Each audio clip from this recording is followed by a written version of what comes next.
Hello, IEEE Computer Society family. We are live on now.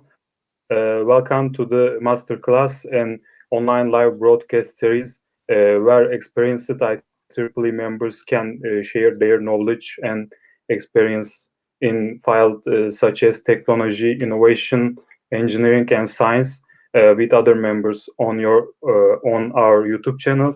I am Hüseyin. I am secretary of the IEEE Computer Turkey chapter and also chair of the activities committee of the chapter. I would like to introduce our program and give some thanks in this part. We have an international audience today.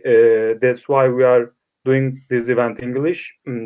So IEEE Computer Society Turkey chapter proudly celebrate the 30th anniversary of founding. On this year, we continue our activities with the enthusiasm, same as we had in our first year. We still believe that knowledge must grow by sharing. With this program that we prepared with the same thoughts and feelings, we are exciting for present the third of our series and to be with you. Thank you very much for your participation. Today we will talk about computer memory system and host a very valuable guest in his field, of course, dear Professor Onur MUTLU. We thank Mr. MUTLU for accepting our invitation and being with us. So another thanks is also our teammates working with us in the activities committee who contributed to this event to reach you, and also to the IEEE Computer Society for their meaningful support, of course. And lastly, we wish you an effective and informative event. I will now hand you over to our vice chair, Mr. Sherif. Thank you. Thank you very much, Hüseyin. It was really nice, sweet introduction. I'm Tahir Sherif, an assistant professor at the University, Computer Engineering Department. I'm also the vice chair of the IEEE Computer Society Turkey chapter, which is part of the new leadership, just got elected early January this year. With its 60,000 members, IEEE Society is the second largest organization of computer science and engineering professionals in the world after AECM. Our chapter is led by Professor Sezer UİURDAŞ. Our chapter has members both from academia and industry, and our motto is programming is a new literacy. So I did a short introduction. Now, without further ado, I'll just pass on the floor to Professor Sezer GÖREN, and thank you very much for listening and being here. Thank you. Sezer Hocam. Welcome, everybody. My name is Sezer UİURDAŞ, and I'm the chair of IEEE Computer Society Turkey chapter, and I'm also a professor in the Computer Engineering Department of Yeditepe University, Istanbul, Turkey. And we have a very esteemed guest today, this evening, Professor Onur MUTLU of ETH Zurich. And he's a household name actually in computer architecture in the world. Not only among, also among young students, thanks to his YouTube, computer architecture YouTube lectures available on YouTube, so that the students can reach it. And Professor MUTLU was a faculty member at Carnegie Mellon for 7 years prior to ETH. And he got his PhD from UT Austin in 2006. He started his BS at Bilkent University, but he finished it at University of Michigan, Ann Arbor. Actually, his talk is going to be on computer memory systems, but there's a change in it. He's going to talk about future computing platforms. His inventions inspired academia and leading companies in the industry. So before I leave Onur MUTLU the floor, I will talk about how you answer, ask your questions. You just type in the comment section, but we will take the questions at the end of the talk. Having said that, now the floor is yours, Professor Onur MUTLU. Thank you. Okay, thank you very much, Professor GÖREN. Thank you, everyone. Thank you for inviting me for this talk. And I'm looking forward to talking about future computing platforms, focusing on computer memory systems. Are you seeing my slides at this point? Okay. Yes. No.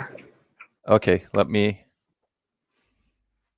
also see my slides because I need to switch to that window. Okay, so I'm going to talk about, I renamed the talk a little bit from computer memory systems to future computing platforms because I think this would be a little bit more appropriate for a broader audience. But in the end, we're going to end up talking a lot about memory systems since today's computing platforms are essentially limited by memory. I'm going to go through some self-introduction very quickly. This was already introduced, so I'm not going to talk about it. But this is our current research mission in my research group. We want to build fundamentally better architectures, and hopefully it'll be clear what we mean by fundamentally better architectures as we go into the future. I work in computer architecture, hardware, software, co-design, computer systems, bioinformatics, and security. These are 4 key directions we're following in my group: fundamentally secure, reliable, and safe architectures. We're going to talk a lot about that. Fundamentally energy efficient, more memory-centric or data-centric architectures. We're going to talk a lot about that also. And these 2 are in the slides, but I'm not going to talk about these fundamentally low latency and predictable architectures that are extremely important, of course, today, and architectures for artificial intelligence, machine learning, genomics, medicine, and health. Those are also quite important. I will mention some of these as we go through this talk. And I will also show this later on as well, but I wanted to point it out earlier. This is a transformation hierarchy, basically how we solve problems today. And if you look at where computer architecture is, traditionally, it has been considered the interface between the hardware and the software and the underlying microarchitecture that implements that interface. But in this talk, I'm going to expand that. And and I believe going forward, we have to expand that so that we can solve the problems that we're facing.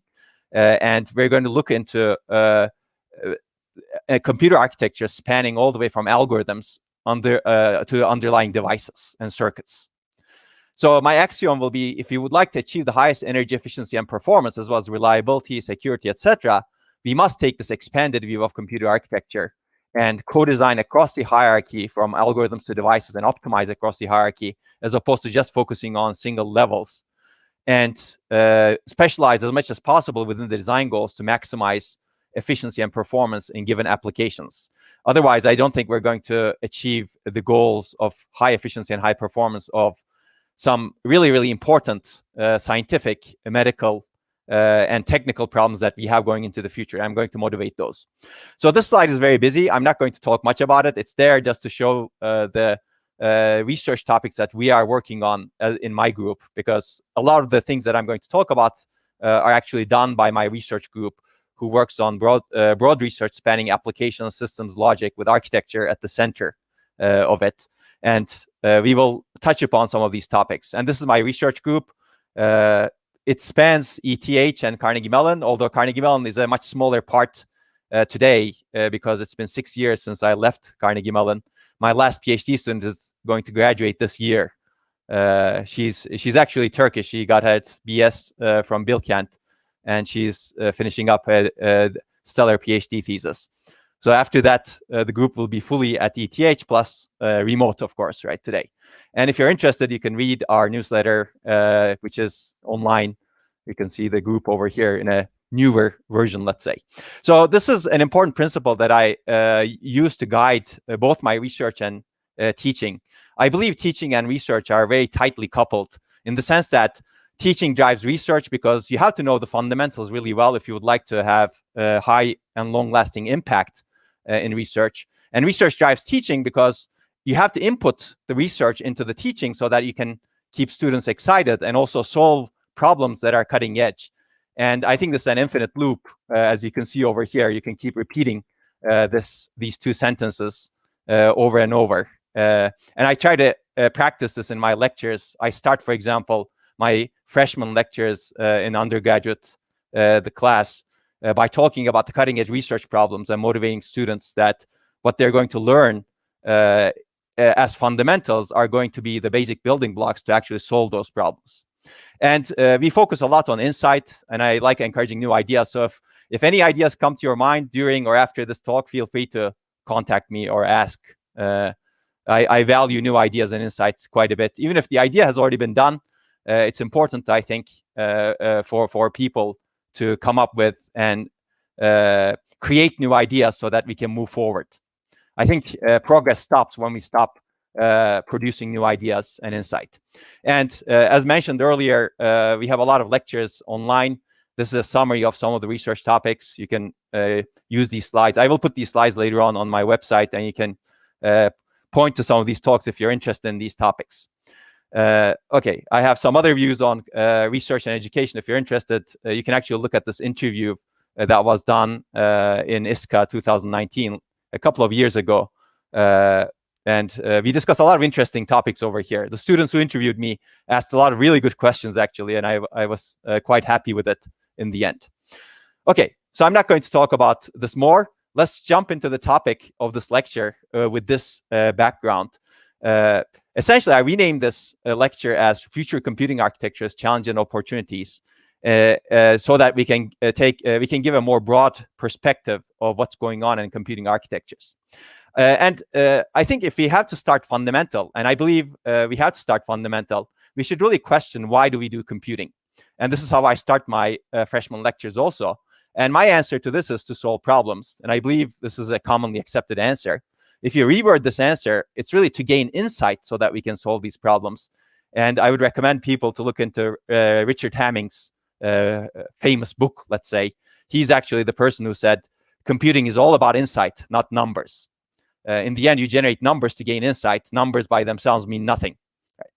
And if you extend this answer, why do we want all of this? We would really like to enable a better life and future, hopefully. Of course, technology is agnostic to ethics, right? In the end, technology has no morality. But I would like to think that we would like to use it for good. But of course, there will be cases where technology will be used for bad as well. But hopefully, let's focus on the positive in this talk and think about technology being used for good. So then the next question is, of course, how does a computer solve problems? And the answer in today's dominant technologies is really by orchestrating electrons. Today's dominant technologies are electricity-based, and electrons need to move so that things happen. Future computing technologies may differ, or past computing technologies may differ, but today's dominant technology is this way. Then the next question is, how do problems get solved by electrons? That's where we come up with the transformation hierarchy. We have a problem to solve. We have to model the climate, for example, so that we can understand what actions to take to minimize the impact humanity has on climate. And then we have to somehow communicate with the electrons to solve that problem. Of course, that problem is very vague, so you need to actually come up with a problem that can be actually solved. So you actually come up with an algorithm and then express in a language and then run it on system software, and then that gets translated into the interface between the software and hardware. It gets implemented in a microarchitecture, logic, devices, and electrons. I'm not going to go through all of this. This is covered in freshman lectures clearly, but this is our transformation hierarchy. And the narrow view of computing architecture here is, for a long time, for decades, it's been the interface and the microarchitecture, its implementation. But as I mentioned earlier, we're going to take the expanded view. We're going to co-design algorithms, languages, system software, interfaces, microarchitecture, logic, and devices. So let me quickly define computer architecture, because there may be some folks who may not know exactly what it is. It is the science and art of designing computing platforms, hardware, interface, system software, and the programming model in a broader view. It's not only a science, in my opinion, it's an art, because we do not necessarily know the future, and future workloads differ. And we're designing computers that are going to be used 10, 20, 30, maybe 40 years into the future, right? That's why it becomes an art, because it's very difficult to model even the next year, right? And the goal is to achieve a set of design goals. For example, your design goal may be highest performance on Earth on workloads XYZ. You can define those workloads. It could be deep neural networks, for example, which is let's say, perhaps the most widely used workloads today. It could be the longest battery life at a form factor that fits in your pocket with cost less than some Swiss francs or Turkish liras. It could be the best average performance across all known workloads at the best performance cost ratio. So the last one is general purpose computation. The first one is very high performance computing. So supercomputers, for example, is in this category. And the middle one is more mobile computing, right? And clearly you can define many, many more design goals and create many, many computers. In the end, designing a supercomputer is very much different from designing a smartphone, but many fundamental principles are similar. In this talk, I will hopefully show and convince you that memory systems and storage system is the big bottleneck in the design of all computing systems that we have today. And we have to perhaps rethink the fundamental principles of computer design so that we can actually improve the design of computing going into the future. Okay, so these are some different platforms. They have different goals. I'm not going to go into details. This is an example platform that's very popular, clearly. This is another platform that's a joke, of course. It's from Mr. Bean, but it's a self-driving car from Mr. Bean, as you can see. It would be nice if we actually could trust our cars as much as Mr. Bean trusts this car. I don't believe that I would trust any self-driving car today to be comfortable enough to actually sit on top of it like this. And this is another self-driving car, actually. This is one of Google's earlier cars. You can see how the computing power that's put into the back of this car so that it could actually self-drive. This is a data center, which is different from a supercomputer. This is one supercomputer in China. Let me actually tap my thing. It's not, somehow my light has gone. But anyway, and this is Google's tensor processing unit. This is actually, I'm sorry, I need to go and turn on my light over here because I cannot see very well. Just a second.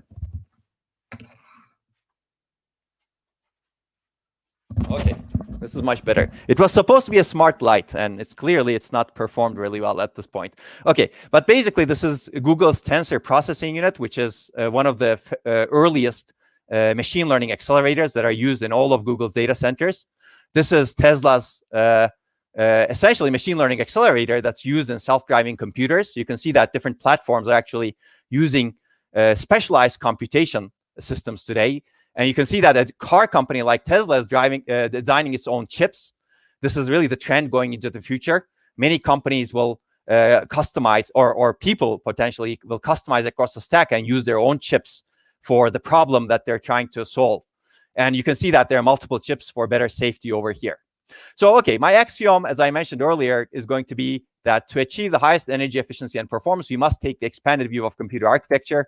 So we must really co-design across the hierarchy so that we can optimize as much as possible to minimize the energy waste, maximize the performance. And we can specialize within the design goals. Then the next question is, of course, what kind of a future do we want? What kind of principles should we look at in the design of future computing platforms? And this brings us to really issues we're having in systems as well as problems. And I think one important issue is reliability, security, and safety. I'm going to talk a lot about that at the beginning of this talk. So if you look at this bridge was built in 1940. It's the Tacoma Narrows Bridge. It's on Tacoma Narrows over here. It's in Washington. I used to be at Microsoft Research, and this is a bridge that I did not cross because this bridge got destroyed like this because of let's say, a bit flip or equivalent of a bit flip, a reliability problem that was in this bridge. And what happened was there was a elastic flutter. And as a result, the bridge was doing this, going up and down, and eventually it snapped at some point, and it looked like this. So this is clearly a reliability problem that leads to safety issues and security issues. And this is a lucky one because there was no human life fatality over here. But there are many bridge incidents in the world that led to fatalities, clearly. I like thinking about reliability, security, and safety together, even though they're different concepts. In this particular example, they become very similar. I like talking about this because it's good to think about this as infrastructure. Clearly, bridges are infrastructure. Computing is a much bigger infrastructure. bridges are only in a small fraction of in our lives, right? We cross them once in a while, yes, but if you do the calculations, the probability of you falling down in a breaking bridge is not very high. But the probability of you something bad happening to you because a machine learning engine or some other computing system doing something wrong because of a reliability problem or a security problem is much higher than that. And it's going to be increasingly higher. So we need to be actually very cognizant of how we build this computing infrastructure going into the future so that reliability problems like this don't happen much, and they don't lead to security problems, they don't lead to safety problems. And self-driving cars is clearly one example, but we're going to increasingly trust, for good or bad, these computing systems with our lives going into the future. And I don't think that's a good idea if you don't design them in a fundamentally better way. And this is another example that I use. These folks are actually constructing New York at the end of the First World War, and they're sitting on this rod over here. They're happy right now, but what happens if there's a bit flip on this rod? They will not be happy in the next second, right? So I think of security as preventing unforeseen consequences, and this is a very general definition of security, but I think we should really strive to look for achieving this sort of security, because our lives are going to depend increasingly more on the computing infrastructure that we're designing today. So basically, a big challenge and opportunity for the future is how to design reliable, secure, and safe systems. And I'm going to talk about this as we go forward. I think an important, maybe equally important or more important challenge is this, which is, do we want a world that looks like this? Sustainable, efficient, beautiful, that we want everyone to live in? Or do we want a world that looks like this? This may be on top of this wars, right? I would argue that we would like a sustainable and energy efficient world. And that's going to be very important into the future as well, because our lives, again, depend on it. On top of this, I think we have many difficult problems to solve. Clearly related to the previous one, we want to understand the climate and what's happening to it, what kind of problems we're causing. And that's not an easy problem, especially if you want to model long term. We want to understand problems we have created, like congestion. We want to understand natural problems, and so that we can actually take advantage of the best of what we understand. Intelligence, biology, bioinformatics are examples of this. We want to solve issues like public health or personal health. Clearly, this is very important this year and next year and previous year. We want to understand also genome analysis. And I think these are clearly, aside from being secrets to life and intelligence, these can have a significant influence on people's well-being, medical and scientific advancements. And there are many, many other problems, clearly. I'm not going to talk about them, but if you're interested in genome analysis, we work a lot in this area. And this is a recent survey paper that we wrote that talks about how to accelerate genome analysis.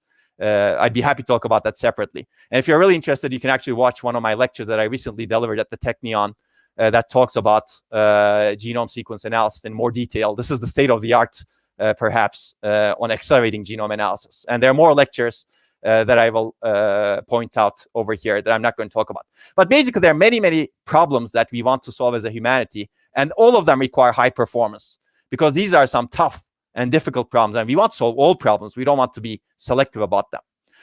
Okay, on top of that, I think a very specialized problem is really health and medicine, and how do we enable personalized, specialized health to the masses so that we can have a much better future.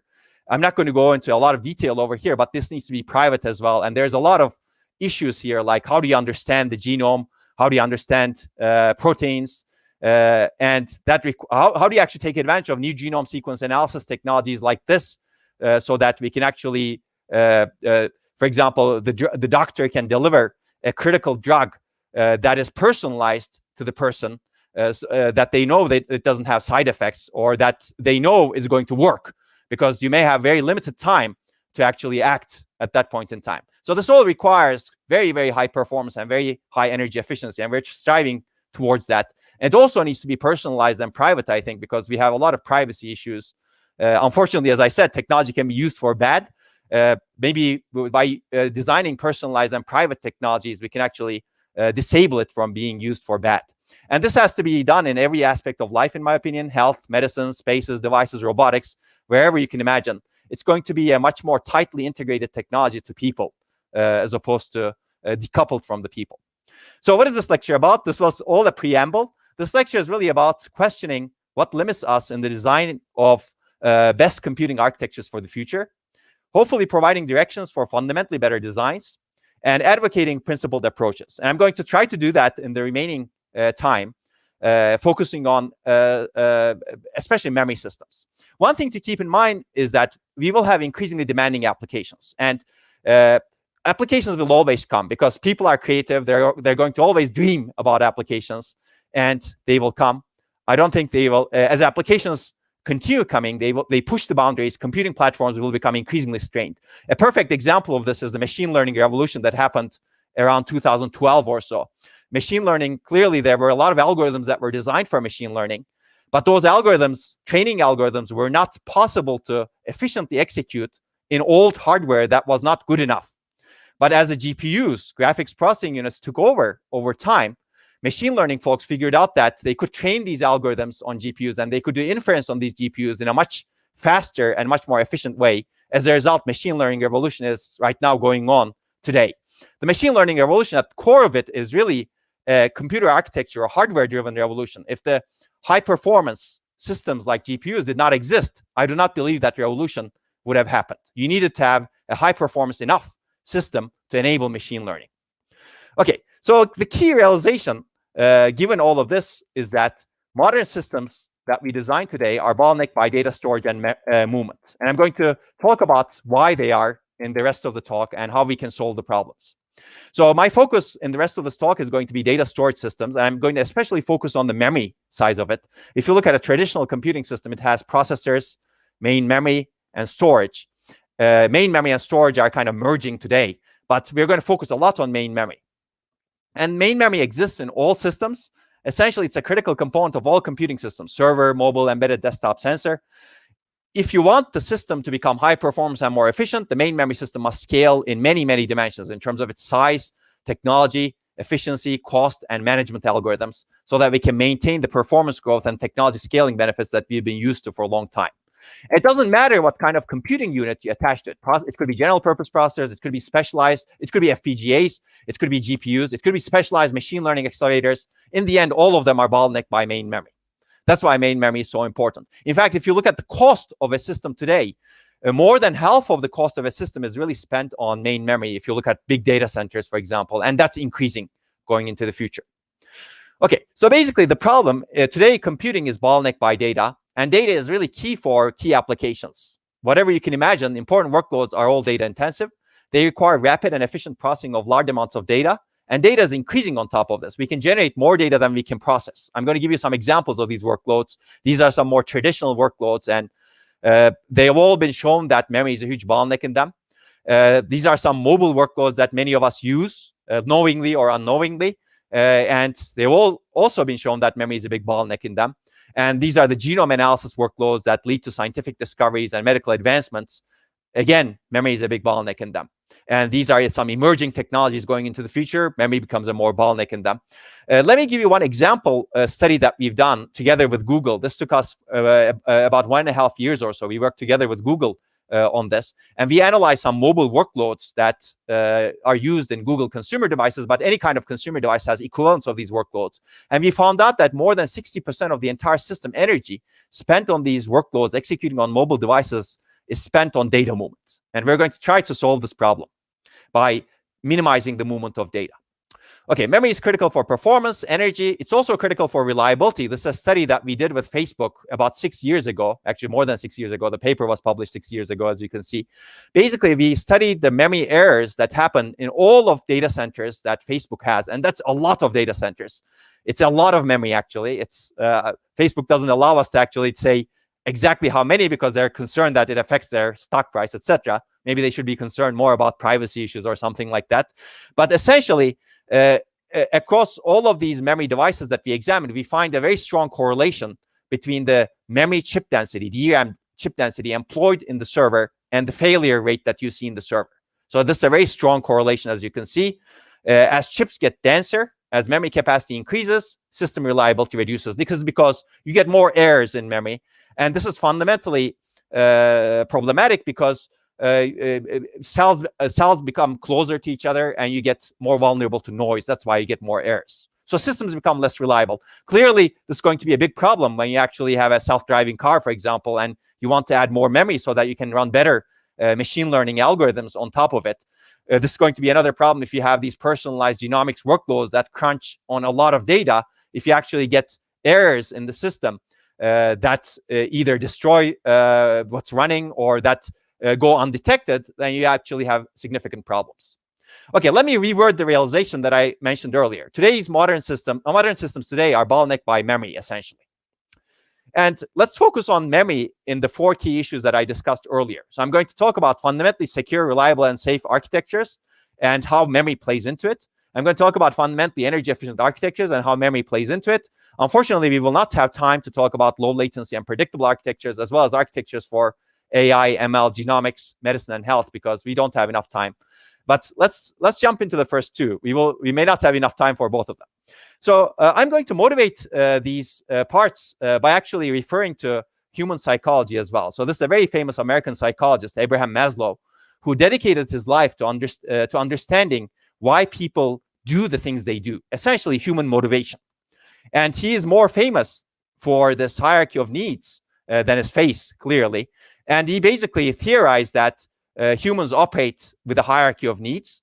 And fundamentally, at the bottom of the hierarchy, you have to have your physiological and safety needs satisfied before you can think about highest forms of abstract art, for example. And that's essentially similar to computers also, in my opinion. We need to start with reliability and security, because if you do not have a reliable, secure, and safe system, maybe nothing else matters because everything is broken. And that brings me back to the picture that I showed you earlier, the Tacoma Narrows Bridge that broke in 1940, 6 months after it was built. And you can consider this a bit flip that's occurring in memory that leads to a safety, security, and reliability problem that we cannot recover from. And I believe we need to fix the mentality by thinking about security, safety, and reliability in a more stronger way in the systems that we are going to depend on.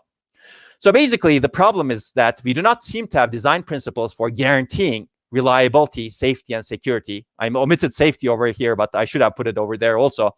But we really should going into the future.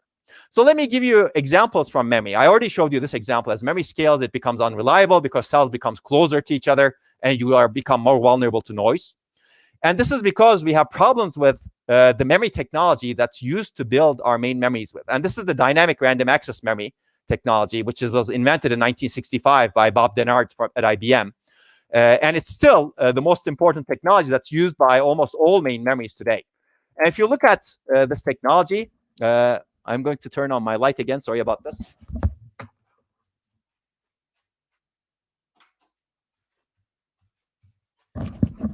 Okay. Okay. So hopefully I've fundamentally solved this problem.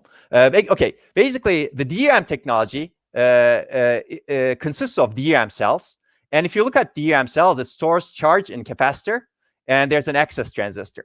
So, and then you have billions of these cells in your cell phone, for example, or computer that are connected in some way. So this is a simple data storage device. For this to work, both the capacitor should work and the access transistor should work. Both of them should be reliable. The capacitor must be large enough for reliable sensing. The access transistor must be large enough for long data retention time. Unfortunately, as you reduce the size of the cell so that you can cram more capacity into your memory chips, both of these properties become difficult to maintain. As a result, as DRAM cell becomes smaller, it becomes more vulnerable to noise, it becomes less reliable, and then you can start getting errors. So we built a lot of real hardware infrastructure to understand such issues. Essentially, these are our FPGA-based infrastructures, which we can program to test many, many memories at the same time. This is another example of this infrastructure. You can see that it's scalable. And we actually open sourced this infrastructure more recently in 2017 so that other people can actually make use of it and test memories. And other people, both in industry and academia, are actually using this today. If people are interested in using this infrastructure and actually understanding different properties of memory, we'd be happy to help. So while we were actually doing a lot of testing on this infrastructure, we stumbled upon a curious phenomenon, which is called the DRAM row-hammer phenomenon in 2012. And we published a paper in 2014. And essentially, the phenomenon is something that should not happen. It's basically the fact that you can predictably induce errors in most DRAM memory chips in a very, very controllable way. As I said, this is called the DRAM row-hammer phenomenon. this is a simple hardware failure mechanism that can create a widespread system security vulnerability and also safety vulnerability clearly. And people are writing popular papers, articles that look like this now. This was published in 2016 based on our work. And this person at Wired magazine says, forget software. Now hackers are exploiting physics. And this is a very good high-level characterization of rowhammer. So let's talk about what rowhammer is. It's essentially disturbance errors. Basically, whenever you need to access memory, memory consists of rows, and you need to first activate one row, which means that you need to apply high voltage to the row of cells that are connected to the row. And this is called opening or activating the row. Now, there are some adjacent cells also. And then you may apply low voltage to this row so that you can access some other row. Now, if you keep doing this repeatedly, activate precharge, activate precharge, activate precharge, high voltage, low voltage, high voltage, low voltage, high voltage, low voltage, high voltage, low voltage, many times, by just reading this row, it turns out in most modern DRAM chips, adjacent rows have some bit flips, vulnerable bits that get corrupt. Basically, these bits change from 1 to 0 or 0 to 1. This clearly should not happen because you're not accessing these bits. You're not writing anywhere in memory. You're by just accessing this row many, many times, you're causing some disturbance, and some cells, you're basically causing data corruption, which should not happen. You're changing some data that you're not supposed to change. And we showed that more than 80% of the chips that were manufactured by 3 major DRAM manufacturers actually have this problem. And this is a scaling problem because it did not happen before chips that were manufactured in 2010. Older chips did not have this problem. Newer chips have the problem. And all of the chips that are manufactured between 2012 and 2013 are actually vulnerable to this problem.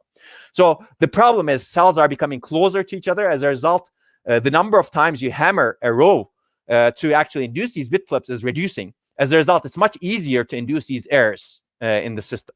So why is this happening? I'm not going to go into a lot of detail, but basically DRAM cells are too close to each other. They're not electrically isolated from each other. Access to one cell affects the value in nearby cells due to the electrical interference between the cells and the wires used for accessing the cells. This is also called cell-to-cell coupling or interference. For example, when we activate or apply high voltage to a row, an adjacent row gets slightly activated as well, and vulnerable cells in that slightly activated row lose a little bit of charge.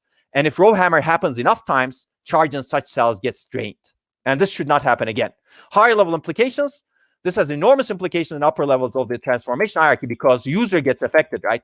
In your memory now, some data structure gets corrupt and user doesn't even know about it.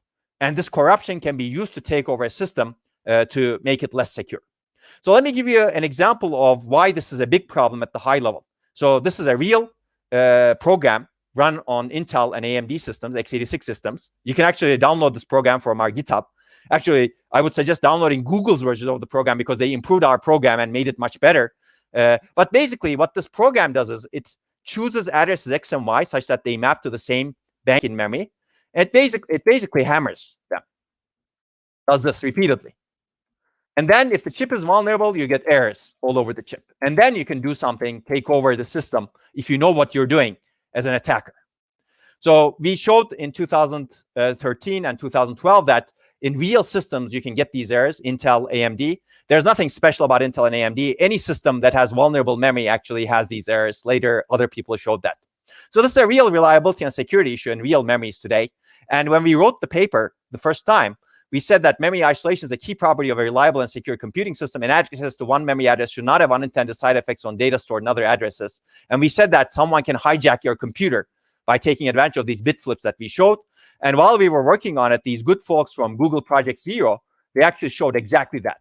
They basically took our work. This is a copy paste from their blog post. They also have a nice black hat presentation about it. I would recommend everybody to watch it if they're interested in beautiful system security engineering. They basically said they learned about the problem from our work. They replicated our work and they showed that row hammer exists. And they basically built 2 kinds of attacks. One attack is really, really interesting. They basically are able to use a user level program to induce bit flips in x86-64 Linux to gain kernel privileges. Essentially, they become root on Linux. And the way they do it is beautiful system security engineering. I'm not going to go into detail, but this process is able to induce bit flips in its own page table entries. So it's able to gain write access to locations that it's not supposed to gain write access to. So it's basically able to, now after that point, you can write to entire memory. You can read from entire memory basically you can get access to all kinds of information on that computer. Plus, you can become root so that you can actually kick out the user itself. So this became famous as a DRAM rowhammer vulnerability. And I like this analogy from a hacker. This is a very famous hacker on the internet. They basically say that rowhammer is like breaking into an apartment by repeatedly slamming a neighbor's door until the vibrations open the door you were after. So you're not actually opening the door you were after, but you're banging on the door, some other door, or some wall, such that the vibrations magically open the door. And this is a beautiful analogy, I think. So later, a lot of people built attacks. These are nice works. I'm not going to go into the details of this because we don't have time. This work from TU Graz, this work from Vrije University in Amsterdam. They basically showed that they can gain control of a smartphone easily using rowhammer. They can do it much faster using GPUs. They can do it remotely with a remote computer. And other people show that even if mitigations are put in, you can actually leak significant private information. And recently, other folks showed that they could use rowhammer to essentially deplete the intelligence of deep neural networks by reducing their accuracy significantly. So basically, the bridge analogy that I gave you earlier, bit flips, turning our intelligent infrastructure into something completely unreliable, is happening. And this is another example of depleting the intelligence of a deep neural network using rowhammer. As you can see, these folks in 2020 showed that without rowhammer, the accuracy of the network is more than 90%. With rowhammer, the accuracy drops to 10%, which is not good. Okay, so maybe there are other security implications. Maybe this is a solution. I would not recommend this as a solution, clearly. I think there are better solutions. This is not a good solution that I would recommend, but this is the solution that is implemented in real systems today, which is really refreshing the system more. But this is not a good solution. But still, this is the only solution direction that we have without disturbing the system. And I like Apple's security release over here because they give credit to our original paper, as you can see over here. Okay, so I believe a good solution direction for this kind of issues is designing principled designs. We want to design fundamentally secure computing architectures that can predict and prevent such safety issues. Let me give you our idea of the solution, which is very simple, very limited intelligence, but still more intelligent than just refreshing everything much more frequently. This is called probabilistic adjacent row activation. So after closing a row, the memory controller activates the neighbors of the row with a low probability. And if you do this, you get a very strong reliability guarantee. And if you're paranoid, you can actually increase the probability, of course, at the expense of performance and energy. And we show that this is very low power, low performance overhead, low cost, and low complexity. And there are different implementation options. I'm not going to talk about this in detail, but essentially it's done today. Both of these are done today, although they're not done in the way we suggested. As a result, there are some security issues. But I will show that Intel actually implemented a variant of our solution in a way that is more primitive than we envisioned. Basically, this Harvard rowhammer protection that you can select in the BIOS of a computer is essentially probabilistic adjacent row activation, and you can select your activation probability in the BIOS. We thought you would do this automatically in the system such that the user is not exposed to this. So if you're interested in rowhammer, there are more lectures. I'm not going to go into the details of these old works over here, and clearly there are a lot of papers. And we actually wrote recently a more retrospective that talks about all the research that we know of that covers rowhammer. Now, in 2020, a lot of interesting things happened. So at some point, DRAM manufacturers said they solved the problem, but it turns out they did not really solve the problem. So right now, rowhammer is a big issue again this year. So we're working on new solutions together with industry and academia. So in this work, we showed that rowhammer is getting much worse. We examined more than 1,500 memory chips. And we basically said that vulnerability is increasing based on experimental data. Some of the weakest cells fail after only 4,800 activates. So basically, when we tested in 2012, this number was 139,000. Right now, you can actually induce a bit flip after 4,800 hammerings, which is not good because the vulnerability is easier to exploit. And then this is also becoming worse, and the mitigation mechanisms are unfortunately not effective. In another work that was published in the IEEE Security and Privacy Symposium, we showed that so DRAM manufacturers, as I said, implemented some solutions that are obscure. They did not talk about how they solved the problem, but they basically said, our chips are rowhammer free. In this work, we show that the chips are actually not rowhammer free.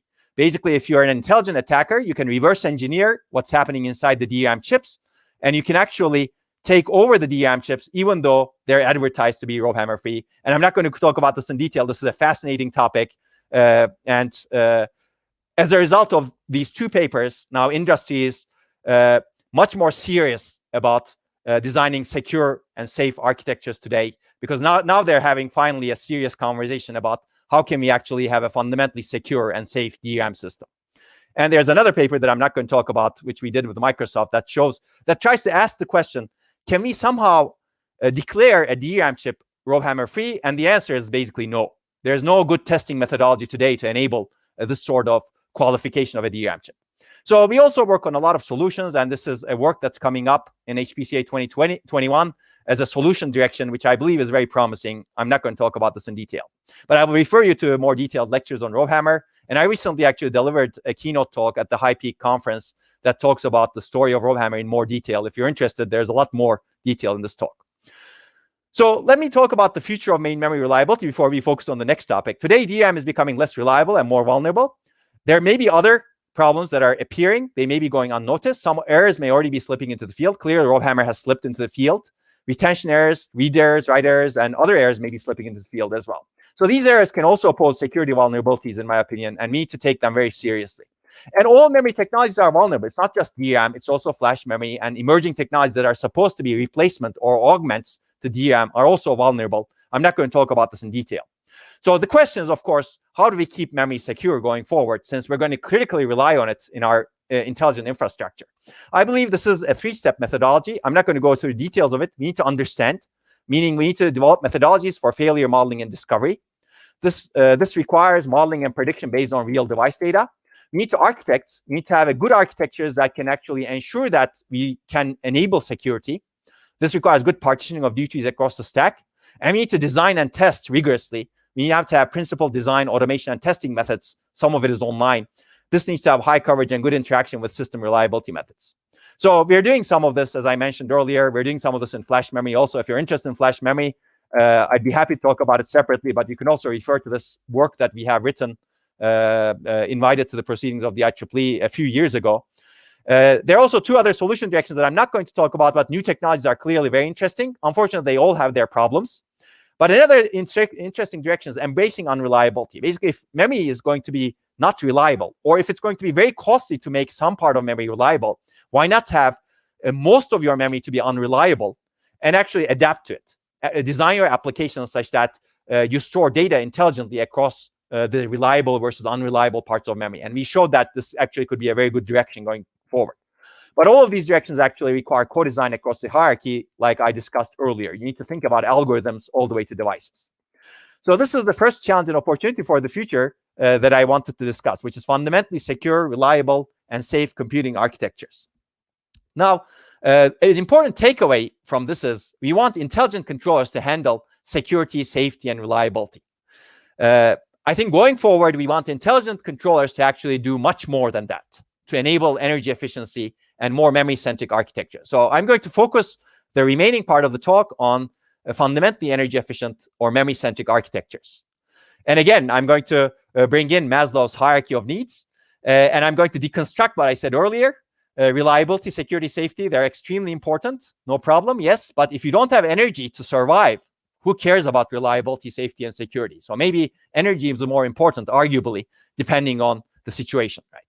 So basically, we're back to the picture that I showed you earlier. Do we want a world that's sustainable and efficient, or do we want a world that we cannot live in? I would argue that we want the best of both worlds. We want sustainable and energy efficient, but we also want high performance.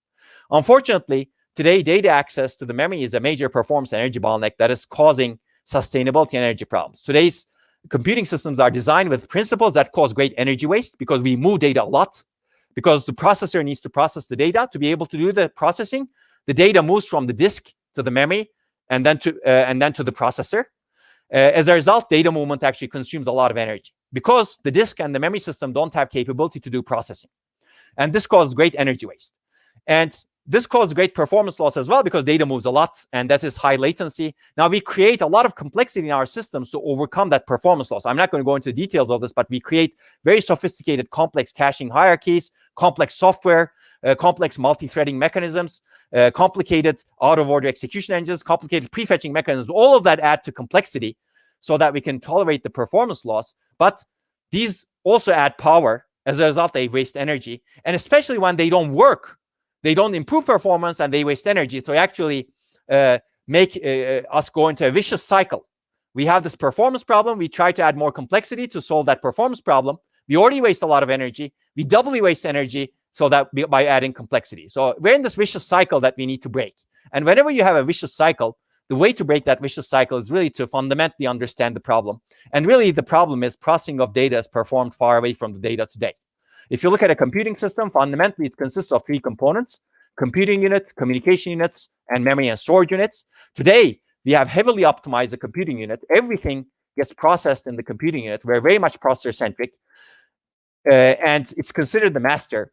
All of the data storage and communication units are essentially dumb. They are not able to process the data, even though they have access to very large amounts of data. So as a result, the data moves a lot. And as a result of this, memory becomes a huge bottleneck. And we know that, actually. This is Dick Seitz, who was the chief architect of alpha processors. He wrote this one-page article in Microprocessor Report after his team designed the fastest processor of its time in 1996. He basically says that it's all about memory. And he basically said in this article that we designed this very sophisticated processor. It is capable of finishing 4 instructions per cycle, but unfortunately, it's finishing 1 instruction every 5 cycles, approximately 5 cycles, in this important workload. Basically, it's operating at 1/20th or 5% of its capability. Why? Because it's waiting for data to come back from memory. And he finishes the article saying, I expect that over the coming decade, memory subsystem design will be the only important design issue for microprocessors. And fast forward about 10 years, this is data from my own PhD thesis. I developed something called run-ahead execution with my co-authors. Basically, we showed the same thing. We looked at the workloads that Intel used to design its systems with at the same time. And we showed that most of the time, the processor is waiting for memory. Now, if you don't believe me, if you don't believe Dick Seitz, since most people today somehow believe Google, I don't know why, Google showed in this beautiful paper exactly the same thing. Basically, they analyze their own workloads that are run on data centers. You can see these are some really interesting workloads: video, search, indexing, Gmail, etc. They basically said most of the time the processor is waiting for data. And only 10 to 20% of the time, the processor is actually finishing instructions. And there's great analysis in this paper. I'm not going to go into details of it. Clearly, we're actually experiencing the perils of processor-centric design. We have grossly imbalanced systems because processing is done in only one place. Everything else stores and moves data. As a result, data moves a lot. This is energy inefficient, low performance, and complex. And on top of this, we make our processors and accelerators more complicated and bloated. And this leads to more energy inefficiency, low performance, and complexity. And as a result, we have this picture that looks like this. Essentially, this is my cartoonish picture. Most of the system is really dedicated for storing and moving data. We call this a computing system or a processor. But if you look at the real estate hardware that we dedicate in a computing system today, most of it is really for memory, interconnect, and storage, not processing, basically. Actually, less than 5% is dedicated for processing. So this should be an indication that we're doing something wrong in the design of our systems. Okay, so let me give you 3 key system strands. Today, as I mentioned earlier, data access is a major bottleneck. Applications are increasing data hungry. Energy consumption is a key limiter, and data movement energy dominates compute. Let me demonstrate data movement versus computation energy. This is a slide that I borrowed from Bill Daly. Basically, we're going to look at the cost, energy cost of different operations. I'm going to focus on a 64-bit double precision floating point operation. These are old numbers, but the conclusions remain. Maybe numbers have changed. Actually, they have changed. But a 64-bit double precision floating point operation consumes 20 picojoules today, but a DRAM read or write is 800x higher energy. So a memory access consumes 2 to 3 orders of magnitude the energy of complex addition. So then the question is, does it really make sense to move the data from the memory to the processor so that we can process it? And there's actually a lot of historical thinking that we can do over here. If you go back 70 years ago or 80 years ago, the picture was not like this. The picture was that a DRAM access actually was much cheaper 80 years ago compared to computation. It was about 2 orders of magnitude cheaper. So why did we come this way? Because of technology scaling.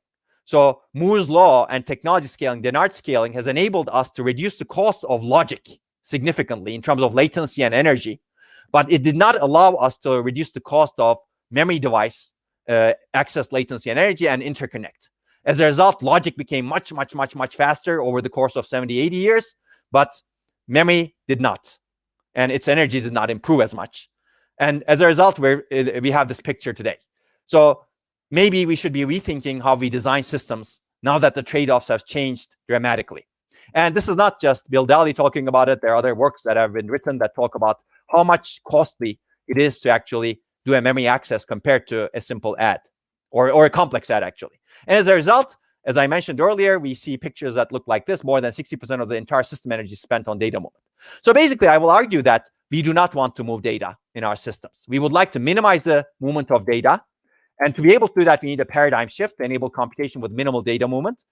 We would like to compute where it makes sense, where data resides, not just in the processor, not just in the accelerators, but across the system where data resides. And we want to make computing architectures more data-centric. So I'm going to talk about the goal of processing inside the memory. So memory is a special place. Of course, we would like to do this in the disk. We would like to do this in the interconnect. We would like to do this in the router. We would like to do this in the caches. But I think memory is very, very special because memory is large today.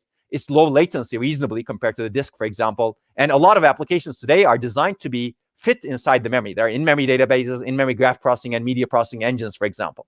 And the idea is memory now becomes an active component that can operate on the data. You don't need to move the data to the processor. So processor can actually ask the memory, can you execute this for me? And the memory says yes, so it executes and returns the results. Clearly, this is a paradigm change.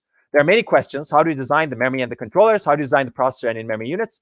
How do you design the interfaces between the software and hardware to enable this? How do you design the system software compilers and languages to enable this? And how do you design actually the algorithms and rethink the theoretical foundations of computing to enable something like this? I'm going to get back to the theoretical foundation in a little bit. But before that, this is really a cross-the-stack problem, as you can see. We would like to rethink the algorithms all the way to devices, but we want to do step by step. Let me talk about the theoretical foundation a little bit. Probably most of the audience here has taken some theory of computation course in their computer science or computing engineering background. If you look at how we think about the complexity of algorithms, it's very processor-centric. What do? The big O notation, for example, is counting operations. But if memory is the big bottleneck, counting operations may not be important, right? Maybe we should be we should be more data-centric in the theory of computation. This is how ingrained the processor-centric paradigm is into our thinking. So we really need to change our thinking so that we can design much more sustainable and efficient systems going into the future. Okay, let me give you some examples of in-memory processing very quickly, just to show you that what's possible. So I would like to start simple. I would like to not even do computation first. I'm going to talk about data copy and initialization because this is really important, actually. Whenever we, for example, fork a process, we copy a lot of data. Whenever we initialize a page, we copy a lot of data. Whenever you do checkpointing, virtual machine cloning, page migration, and there are many, many other applications of it. And Google, in the earlier paper that I mentioned, showed that approximately 5% of the entire execution cycles across all of their workloads in all of their data centers is consumed by just these two function calls that do copying. So this is actually a huge number if you consider two function calls, right? There are thousands of function calls that are done by applications. Only two of them consume 5% of the cycles. This is not good, basically. So how do we do data copy today? If you want to copy a source page, the white page, to the gray page over here, today we go through the processor. This is probably not a good idea. Basically, we bring the source page and the destination page and then write back the destination page, right? So this is high latency, clearly, because you move data a lot. This is high bandwidth utilization on perhaps the most important bandwidth constrained component, memory bus. And then this causes cache pollution, but I could eliminate that by doing this through the direct memory access engine today. And this causes a lot of unwanted data mode, because imagine you have a system, you're initializing a 1 terabyte database. 1 terabyte is a big number. Do you really want to go through the processor to do this initialization? Because you're not going to use any of those pages that you're touching. So even a small data copy today, 4 kilobyte page copy done through the direct memory access engine, not going through the caches over here, consumes about 1,000 nanoseconds and 3.6 microjoules today. So if you show this picture to a child, let's say 10 years old, and ask the question, am I doing something wrong here? I bet if they are, most children are very intelligent, actually, they will probably answer you saying, well, why don't you just do it in memory? And I think at this point, we should really be thinking like a child and doing things in memory, doing the copy inside the memory without disturbing any other component in the system. And the idea is that we can exploit the internal connectivity in memory to make this fast. It can be very low latency because we're not going through the system. We're actually exploiting something inside the memory. We're not using the data bus over here, so we're leaving the system so that system can use it for more important things. We're not causing cache pollution or pollution in any of the structures over here. And we're not causing any unwanted data movement. We're moving the data only when it's really needed. And I'm going to show you a mechanism that reduces the 1,000 nanoseconds to 90 nanoseconds. That's more than 11x improvement. and 3.6 microjoules to 0.04 microjoules. That's more than 70x improvement with simple, very, very simple changes to memory. I'm not going to go through the details of it because that becomes very technical, but I'll give you the basic idea at a high level. Essentially, if you look at memory, it consists of rows that I showed you earlier. Now, the idea is if you want to copy one source row to a destination row in the same DRAM subarray, you first activate the source row, which brings the data into sense amplifiers called row buffer. And then the second idea is to activate the destination row. Basically, if you do this, you implicitly deactivate the source row, data stays in the row buffer, and once you activate the destination row, the sense amplifiers in the row buffer drive the destination row. So by using the row buffer as a temporary place to move the data, but not moving the data outside the chip significantly, by doing 2 consecutive activates, we can do this very, very efficiently. And this is negligible hardware cost, and recent work actually showed that you don't need to change the DRAM chips to enable this in more or less reliable fashion. You can actually do this in commodity DRAM chips, even though DRAM chips are not designed to do this. You can do this by faking, violating some DRAM parameters. So it's actually very, very interesting that you can do it in real chips.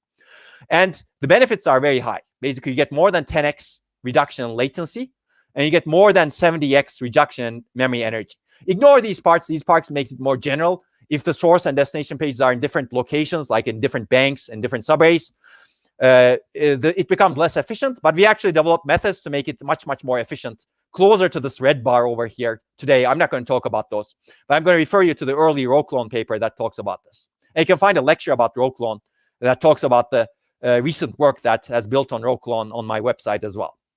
Okay, so the thinking over here is something different. Basically, today we're thinking of memory as an accelerator. We're used to building many, many accelerators on the core side. You can have CPUs, GPUs, machine learning accelerators, video accelerators, audio accelerators, and who knows what else, self-driving accelerators.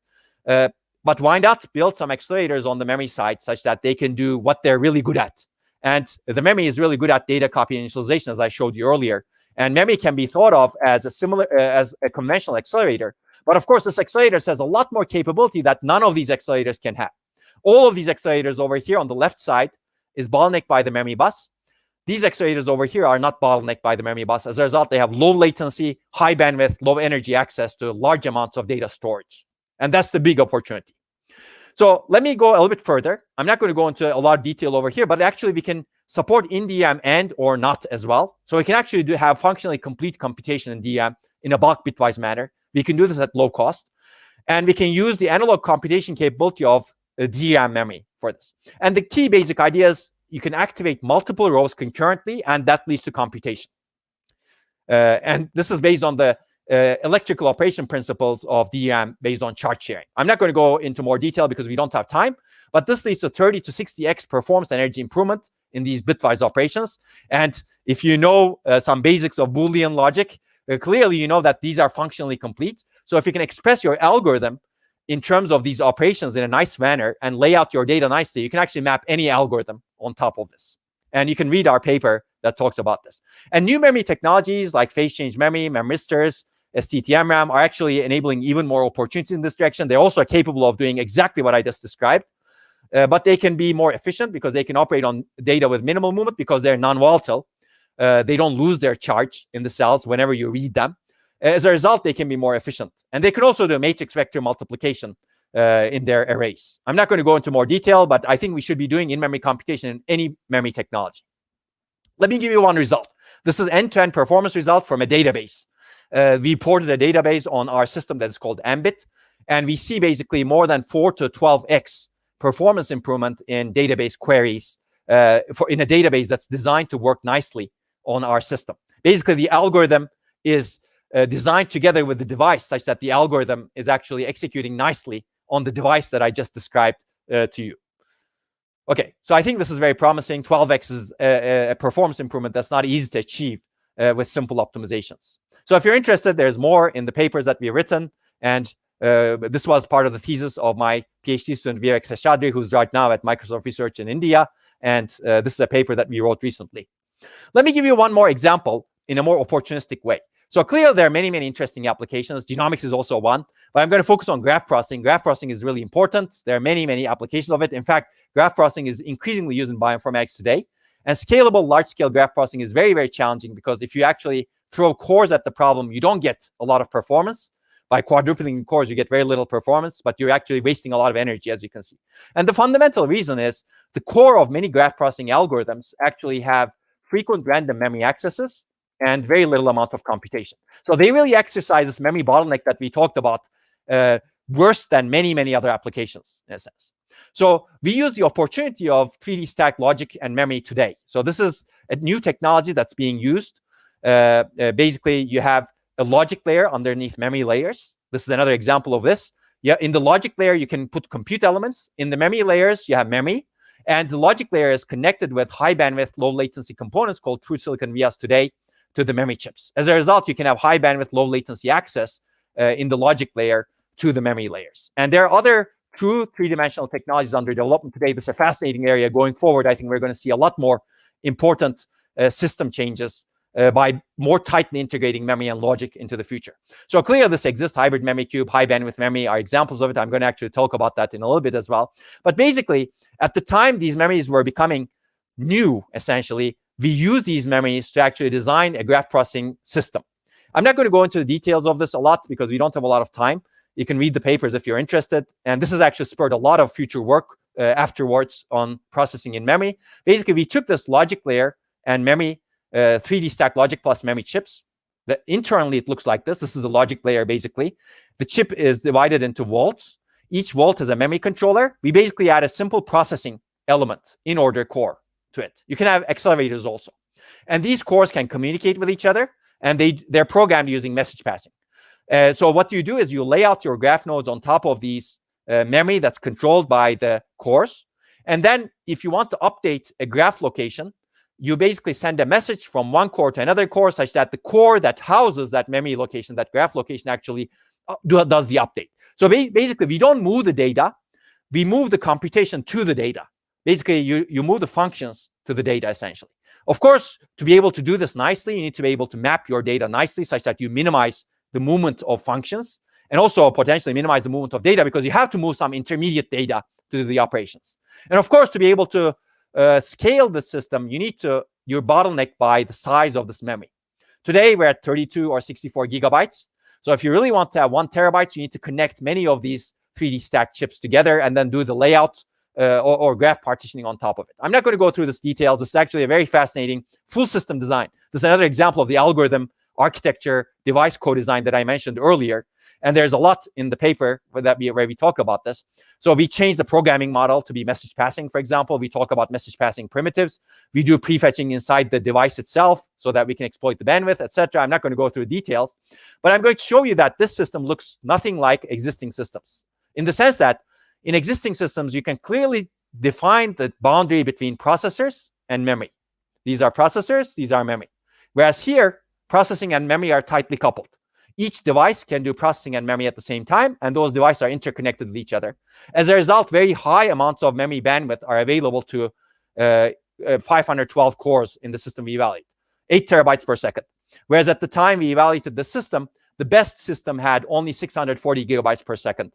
The reason is we have tight connections between processor and memory, so we can enable much higher bandwidth in the system to the processors. And I'm going to give you the end results because if I have to talk about this, it will take a lot of time. But the end result looks like this. You get more than 13x performance improvement on important graph processing algorithms, which I believe is a lot. And the reason is you can actually take advantage of the high memory bandwidth over here. And the energy reduction is actually commensurate. You get more than 8x energy reduction in end-to-end algorithms for graph processing. Now, later work, you can see that this work was published in ISCA 2015. In fact, it was done in 2013. Publication happened 2 years later. But basically, later work built on this work, they basically proposed better algorithms for graph partitioning, better algorithms for inter-core communication, better algorithms for load balancing. And if you actually do all of those things that later work did, then you get up to 100x or more. So actually, it's very promising, in my opinion. You get 2 orders of magnitude higher performance. And also, at least, well, the later work also showed that you get close to 2 orders of magnitude reduced energy consumption in these workloads if you actually build a system that looks like this. Okay, let me quickly talk about one other work that we have done, and hopefully we're going to conclude after that because we don't have a lot of time. But basically, later, this is changing the system a lot. We also wanted to understand, what if we don't change the system a lot? What are the steps we can take to get to 100x? Can we actually go to 2x, 3x first with little changes to the system. And that's the goal of this work over here. So we wanted to focus on consumer devices that are important, clearly. Energy consumption is important. And we wanted to focus on some important workloads, where, for example, using video playback and capture engines in this call. Now, Google's engine is no different from the engine that we're using right now to have this call. So we're wasting a lot of energy, actually, today, because there are a lot of inefficiencies in how video playback and capture is done in the systems today. TensorFlow is artificial intelligence machine learning framework that's used in essentially all cell phones today also. And clearly, we're using web browsers right now even. So we wanted to understand the cost of data movement in workloads. And we basically found what I said earlier, more than 60% of the total system energy spent on data movement across the memory hierarchy, because we have to bring the data to the CPU first. And we wanted to understand the potential solution of moving computation close to data to minimize the energy bottlenecks. But of course, this is challenging because you have limited area and energy budget in a mobile system. So the second idea is simplifies the problem. Basically, we observe that a significant fraction of the data movement often comes from simple functions like data copy initialization, like we discussed earlier. And we can design simple lightweight logic to implement these simple functions in memory in a small embedded low power core, or small fixed function accelerators, or small reconfigurable accelerators. In my opinion, it has to be heterogeneous going forward. So we're looking into more heterogeneity. And basically, if you do all of that, you get about 2x performance and energy reduction. So I'm not going to go through this in detail, but there's a lot of interesting analysis that you can see. This is machine learning, for example. Actually, more than half of machine learning inference energy spent on data movement, and more than half comes from simple functions like packing and unpacking and quantization, which I'm not going to talk about. And if you actually offload them to memory, you get significant performance and energy improvements. So if you're interested more, you can take a look at this work over here. So there's a lot more work that I'm not going to talk about. Like we're working on climate modeling, for example, and there's a lot of benefit you get. We're working on genome sequence analysis, approximate string matching, time series analysis. These are actually really, really important kernels that are used in astronomy observations, for example, and more. To be able to do all of these, I believe we need to revisit the entire stack, but we can get there step by step. So if you're interested in improvements in this area, we recently wrote this overview paper that was published in December, and it covers essentially a lot of work on processing in memory, and hopefully you will like it. And there's another work that I would refer you to also. Now, very quickly, this is becoming real.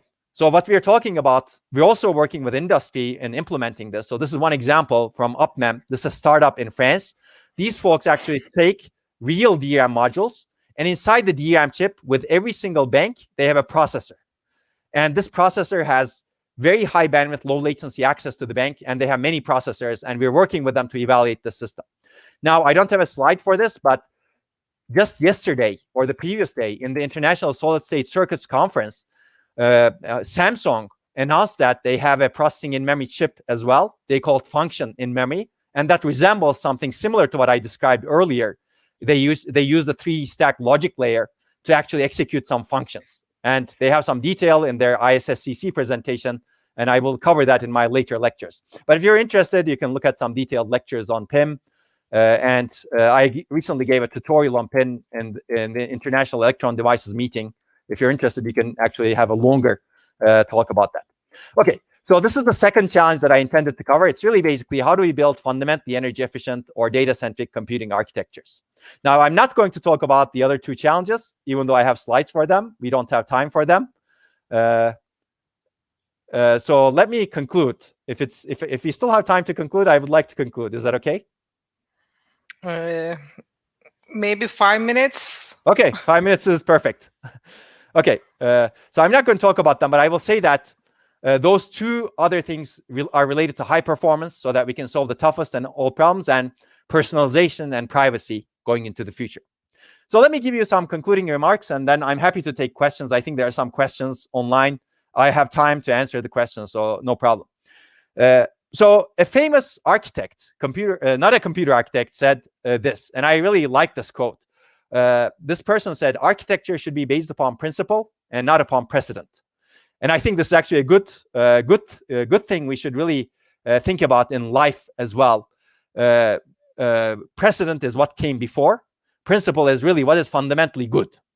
And I think this architect built a lot of interesting things because he followed principles as opposed to what came before. And this architect is Frank Lloyd Wright. And he did not build this This is similar to what came before. It's not bad. It works. It's like a system that we have today, right? It works, but it's not efficient, maybe, right? It's not as good as something like this, right? This is falling water. This is really the masterpiece of this architect. As you can see, it is based on some principle called organic architecture. It's actually very close to Carnegie Mellon University, where I first started my academic career as an assistant professor. And okay, I can talk about the principles of this, but there's no question that this is a fundamentally different and principled design. And it leads to some benefits, but it comes at a cost. So benefits usually come at a cost, and you have to pay the cost to actually experience something completely different and beneficial. And that is supposed that has to happen in computing systems also. Now I use some different things since I came to Zurich. I use these boring train stations. So this is an example of a boring train station, let's say. It works. It's okay. It's functional, but maybe it's not as good as this one. This is Bahnhof Stadelhofen in Zurich. And it was, it's a principled design. You can see some principles over here. It's actually based on zoomorphic architecture. This is another principled design. This is Gare do Oriente in Portugal, Lisbon. And this is the City of Arts and Sciences in Valencia. This is the Oculus in the New York City, which actually cost billions of dollars to New York residents. So there was actually upheaval in New York to actually build it. But so it costs. This is new technology, a new paradigm. It's different from what came before. It comes at a cost, but once the cost is there, nobody cares about the cost. So we need to transition to new technologies such that we can enable something fundamentally better, like I described earlier. And this was all of these structures that I showed you earlier, except for the first boring train station, was designed by Santiago Calatrava, who's an ETH alumnus and architect. So I will also ask the question, do we have overarching principles for computing today? I don't claim to have all of the principles, but I know that the main principle that we use to design our systems today, which is processing, which is a processor-centric design, is not the design that's used by brains, for example, or by nature. Nature is more distributed, more coupled. It couples more memory and logic together. It has a lot more specialization, which is used partially in systems, but it's not just processor-centric. So I believe we need to find and exploit good principles. We know some of these good principles, like data-centric design, all components intelligent, good cross-layer communication, better than worst-case design, heterogeneity, flexibility, adaptability.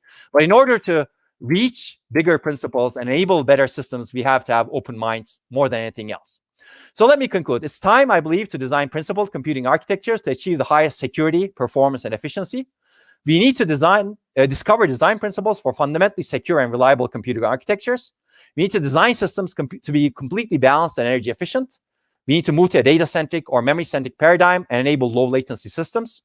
And we need to enable new platforms for genomics, medicine, health, and artificial intelligence.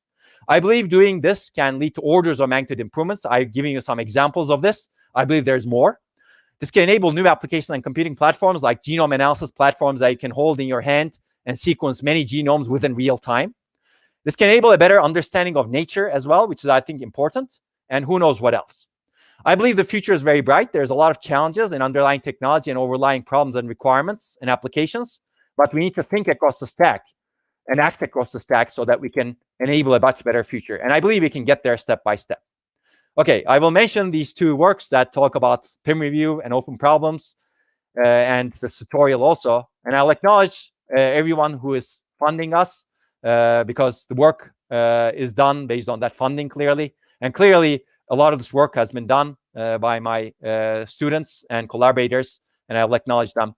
And I will encourage you to read our newsletter that covers a lot more work than what I just described. So I think that's all I have. We took a little bit longer than expected, but hopefully it was interesting, and I'm happy to take questions at this point. It was a very nice talk. Thank you so much. And we have a lot of questions. Oh. So, okay, one of them. Does intelligently scheduled refresh counter row hammer? Okay, that's a good question. And the short answer is yes, basically. So if you are intelligent about which rows you're refreshing, and if you're careful about figuring that out and scheduling them, yes. And we have shown, for example, in the probabilistic adjacent row activation, it's essentially a form of intelligently scheduled refresh. It does counter row hammer, but there are more works that are happening right now that happened afterwards, for example, that try to do it even more intelligently. So basically, the short answer is yes. Of course, how do you intelligently schedule is still a good research question. So there's another question. What kind of security solutions designs are being implemented currently for V2X communications? Okay, so I don't exactly know what is meant by V2X communications, I think. Vehicle to external, I guess. Okay, I see. Okay. So basically, I'm not an expert in this topic, clearly. This is a little bit different from what I have studied. I mean, they're certainly looking at attestation solutions, as far as I know, ensuring that the devices are, for example, attested so that you can trust the device you're communicating with. And that's a big issue, actually. If you don't trust the device, then you have a problem, right? I think that's one of the issues. But the security challenges of what you mentioned is much broader than that. You need to be able to trust the device you're communicating with. And then you need to be able to ensure that you cannot, for example, do row hammer. I think row hammer is actually something that can be done by a component that may be trusted, but then that gets somehow taken over in some manner.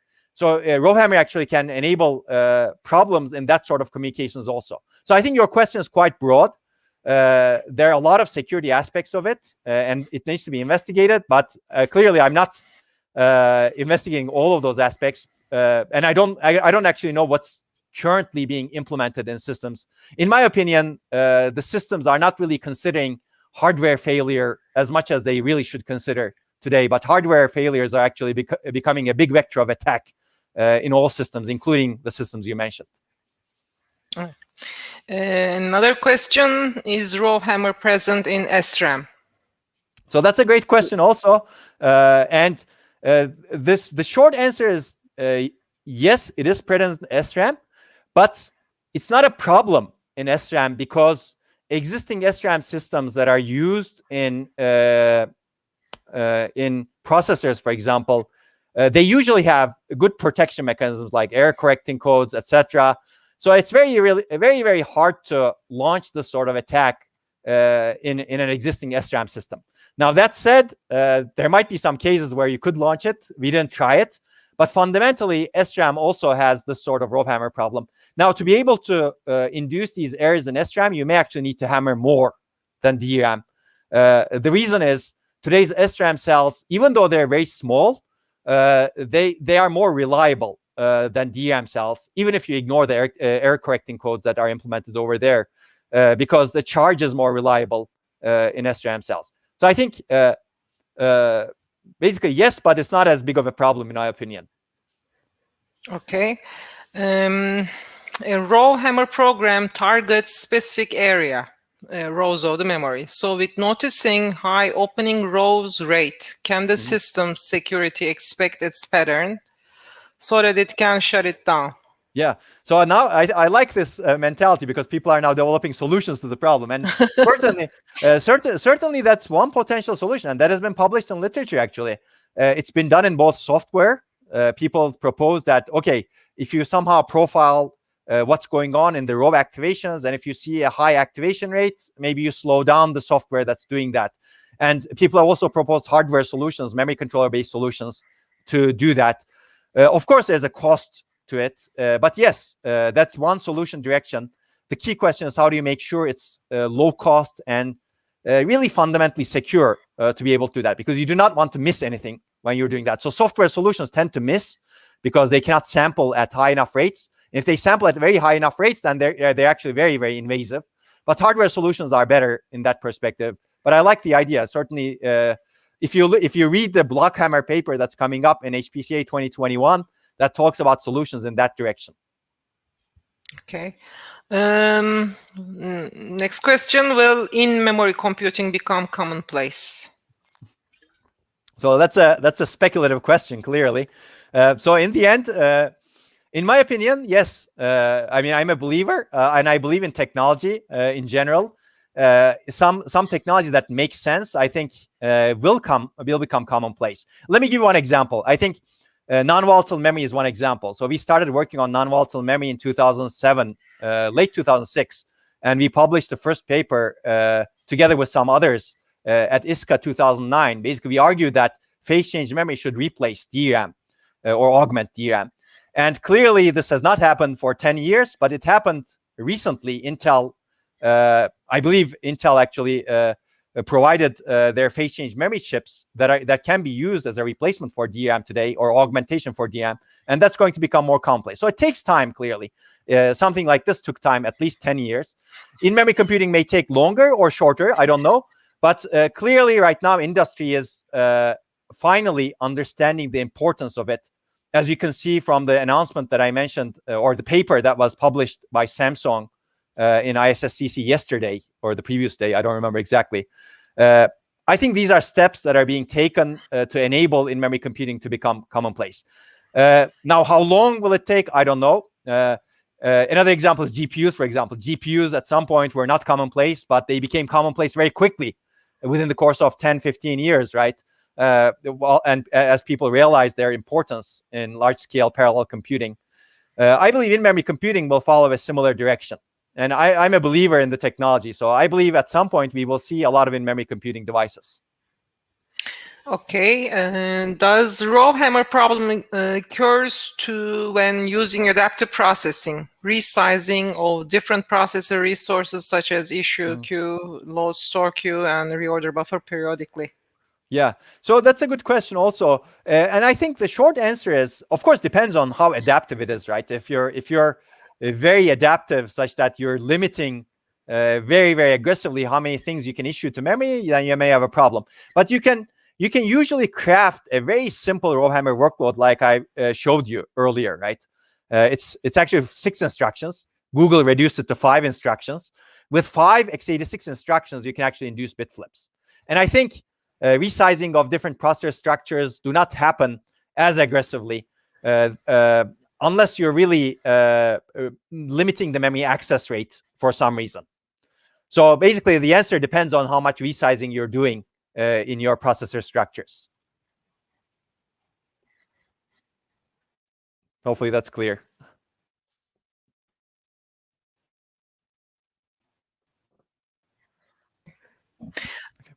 If some of the questions, too many questions we have here,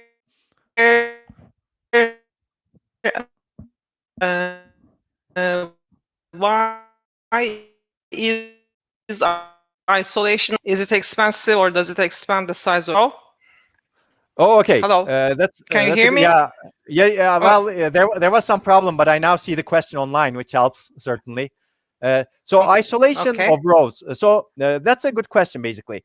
So it is not a solution for row hammer because it's expensive. It really costs a lot, and it has always capacity overhead. So you can isolate the rows with different materials or clearly distance.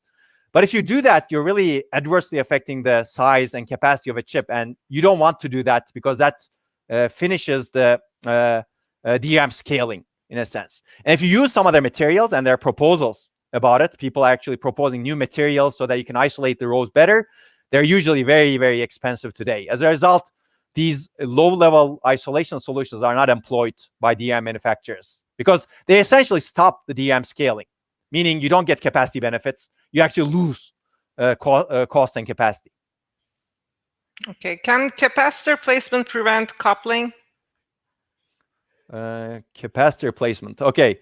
I mean, potentially, but if DRAM design today is very, very sensitive, meaning if you look at the way these capacitors are placed today, there's really no space. If you want to improve the capacity, you don't have much choice, basically. In fact, the access transistor looks like this, and the capacitor looks like this, basically, right next to it.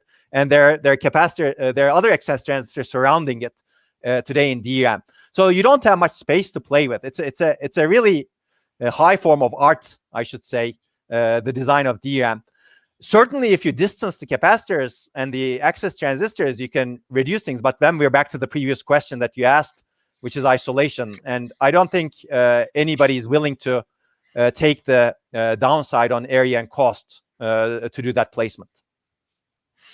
If someone is interested in memory computation, what are the resources for learning it? Okay, that's a good question. I think I already provided you some resources. Basically, I would recommend watching my computer architecture lectures that I mentioned. You can actually find it on my YouTube channel. And there's a lot that's dedicated to memory. In fact, I start the different from a traditional computer architecture course. I start my master's class starting with memory, and I talk about in-memory computation a lot. I'd recommend watching those because they go into a lot more detail than what we talked about. And I would also recommend reading a modern primer in processing in memory, which is a 40-page paper that talks about processing in memory that we recently wrote. It has a lot of references also to work in the field that you can see in that paper. So I would start with those two things, and hopefully they will give you a lot of ideas and a lot of research directions as well, because in my lectures I talk about a lot of open research directions as well. And I would also mention that some students whom I did not know before, who did not take my class, got inspired based on those lectures, and some of them are actually my PhD students right now who are working on the topic, or they're working on the topic remotely in some way. Okay, which benchmarks are good to stress the current memory architectures? Oh, okay. Well, I think almost all important and interesting workloads, I will say. So databases, genome analysis workloads that we mentioned, graph processing workloads. Of course, you need to have large data set sizes, right? Clearly, if you run a database with 1 megabyte data set size, you're not going to stress the memory system. You need to run the database and graph processing and genome analysis with a respectable database data set size. It could be, I don't know, 32 gigabytes. It could be more. Even a lot of these workloads have much larger data set sizes, but all of them essentially, like we mentioned, the Chrome browser is another example. Machine learning workloads, a lot of neural networks are actually very data intensive. Again, if you choose a very small network, it's not interesting. If you choose a large network, which is really the state of the art, then it becomes memory intensive. So all the state of the art workloads that are interesting, I believe, maybe all is very strong, but almost all state of the art workloads with large data set sizes are actually stressing the memory architectures. That's why we see results like what Google presented, right? All of the workloads that they showed are memory intensive. Can in-memory computing will replace the traditional computing? Okay, that's a good question. And I think the answer here, I will say, is not necessarily. Basically, I think there are certainly workloads that are very compute intensive. And I believe there's a need for heterogeneity, meaning in cases where you are memory bound, you should really do in-memory computation. In cases where you're extremely compute bound, I believe you should really do it on a system that's really designed just for computation extremely efficiently, meaning that we really need to have heterogeneity. So I don't believe that in-memory computing itself is the solution to all of the problems that we have. It's really part of the solution in a much more heterogeneous system. Is it possible to create raw hammer attack on an SSD? So that's also a good question. In fact, one of the papers that I showed you earlier tried to do that. I think it's much harder. So we actually did a lot of work on SSDs, and we showed that raw hammer type of phenomenon, redisturb phenomenon, exists in SSDs. In fact, we were working on SSDs, flash memory, before we started working on raw hammer. And we saw a lot of redisturb issues in SSDs, and we said, okay, maybe it happens in DRAM also. And we were lucky to find that it does happen in DRAM. But SSDs, yes, there's a lot of redisturbance. But to exploit that is really hard, because an existing SSD controller does a lot of error correction and a lot of voltage optimization, a lot of refreshing to ensure that this sort of issue doesn't happen. And also, even if it happens, exploiting that at the higher levels of the software stack is going to be much, much, much, much harder, because SSD is somewhat decoupled. So if you look at DRAM, main memory, whatever bit flip you get immediately affects your data structures or system data, right? Or user data. Whereas if you look at a bit flip in an SSD, a bit flip, yes, your data may get corrupt, but your data structures will not be affected. So your running programs may not have access to it immediately. So I think I have not seen a raw hammer attack on an SSD because of these reasons at this point. But fundamentally, There's no reason why it's not possible, but practically it's going to be really hard.